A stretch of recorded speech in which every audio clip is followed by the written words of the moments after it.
Hello. How's everybody doing today? Brother John Stewart, on behalf of Lost Sheep Ministries, here to take y'all on another little walk with the word for the day. So today, I got a beautiful story I want to share with y'all out of the book of 2 Kings. Very beautiful story, but it's a lot of Bible. It's 15 verses, more Bible than I would normally give you, but I got to give you all of it so you can get the whole story in. So I do apologize to my people if you're watching this as a YouTube short, because the whole video is going to probably just me be reading the Bible, because half of the video is going to be Bible reading. So I do apologize, but if you want to see the whole video, just go to my channel and see the whole video so you can get my insights as well. But with that being said, I want to go ahead and jump into this. I'm going to share with y'all a lesson, a beautiful lesson out of 2 Kings chapter 2, verses 1 through 15. So in 2 Kings 2, 1 through 15, the Lord tells us this. It says, "And it came to pass, when the Lord would take up Elijah into heaven by a whirlwind, that Elijah went with Elisha from Gilgal. And Elijah said unto Elisha, Tarry here, I pray thee, for the Lord hath sent me to Bethel. And Elisha said unto him, As the Lord liveth, and as thy soul liveth, I will not leave thee. So they went down to Bethel. And the sons of the prophets that were at Bethel came forth to Elisha, and said unto him, Knowest thou that the Lord would take away thy master from thy head today? And he said, Yea, I know it. Hold your peace. And Elijah said unto him, Elisha, tarry here, I pray thee, for the Lord hath sent me to Jericho. And he said, As the Lord liveth, and as thy soul liveth, I will not leave thee. So they came to Jericho, and the sons of the prophets that were at Jericho came to Elisha, and said unto him, Knowest thou that the Lord will take away thy master from thy head today? And he answered, Yea, I know it. Hold your peace. He like they was pissing him off. and Elijah said to him, Tarry, I pray thee here, for the Lord hath sent me to Jordan. And he said, As the Lord liveth, and as thy soul liveth, I will not leave thee. And they two went on. And 50 men of the sons of the prophet went and stood to view afar off. And they two stood by Jordan. And Elijah took his mantle and wrapped it together and smote the waters. And they were divided hither and thither, so that they two went over on dry ground. And it came to pass, when they were gone over, that Elijah said unto Elisha, Ask what I shall do for thee before I be taken away from thee. And oh my gosh, y'all, his response is so beautiful. And he said, And Elisha said, I pray thee, let a double portion of thy spirit be upon me. Gosh, that's beautiful. And he said, Thou hast asked a hard thing. Nevertheless, if thou see me when I am taken from thee, it shall be so unto thee. But if not, it shall not be so. And it came to pass, as they still went on and talked, that behold, there appeared a chariot of fire and horses of fire, and parted them both asunder. And Elijah went up by a whirlwind into heaven, and Elisha saw it, and he cried, My father, the chariot of Israel, and the horsemen thereof. And he saw him no more. And he took hold of his own clothes and rent them in two pieces. And he took up also the mantle of Elijah that fell from him, and went back and stood by the bank of Jordan. And he took the mantle of Elijah that fell from him, and smote the waters, and said, Where is the Lord God of Elijah?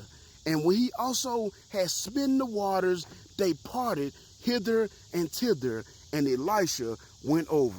Man, I love this story. And I'm sorry, y'all, I know there was a lot of Bible, especially considering the fact of how short this video is, but I wanted to be sure y'all was able to see the full picture so you can fully grasp how beautiful this story is. See, if you're someone that grew up in a single-parent home without a father around, then this story right here should touch your heart. Because what we have here is a young man that has found him a father figure in this man of God. Now, it doesn't really specify how long they were together, how much time they spent together as Elijah trained Elisha to be his successor.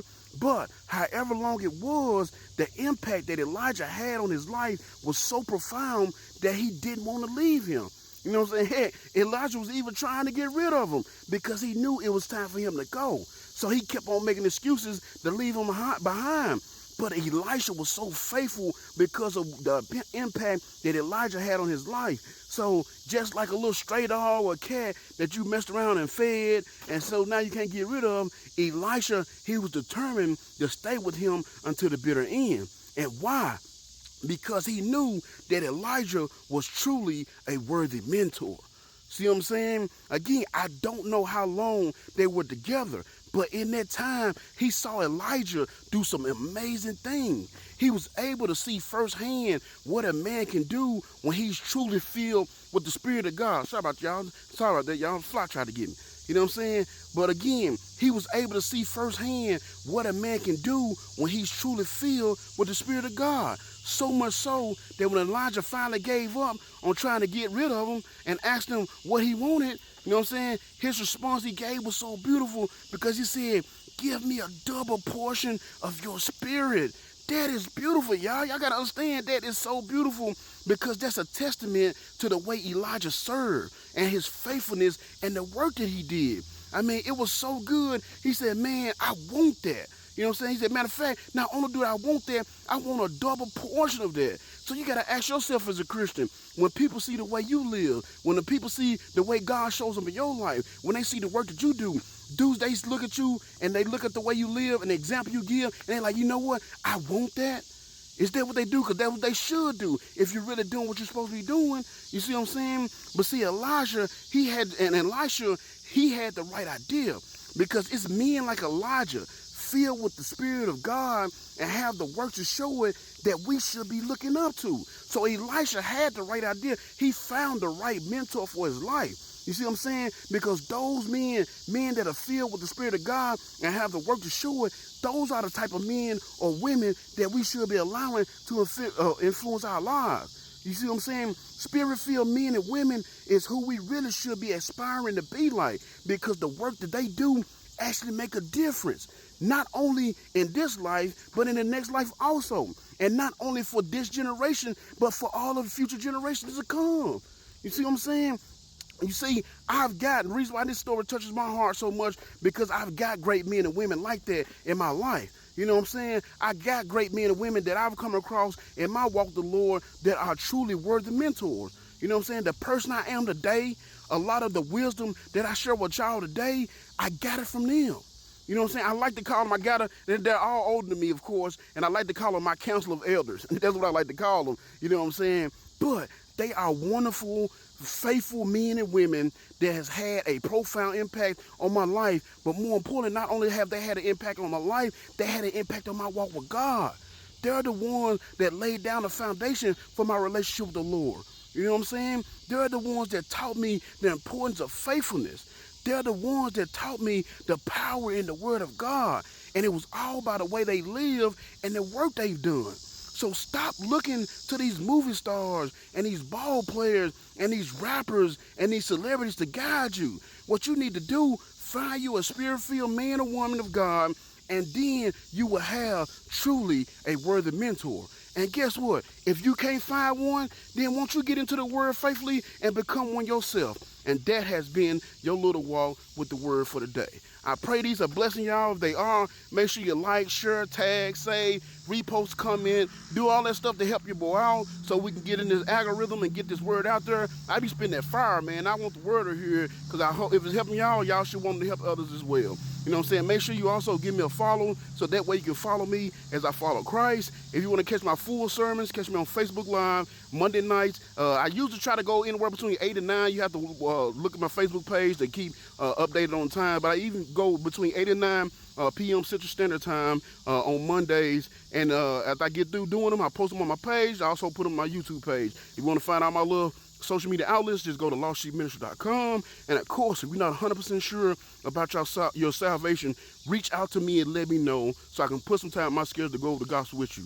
I love you all. Thank y'all for joining me. As always, remember to watch your back and pray. Until next time, I love you all. Peace.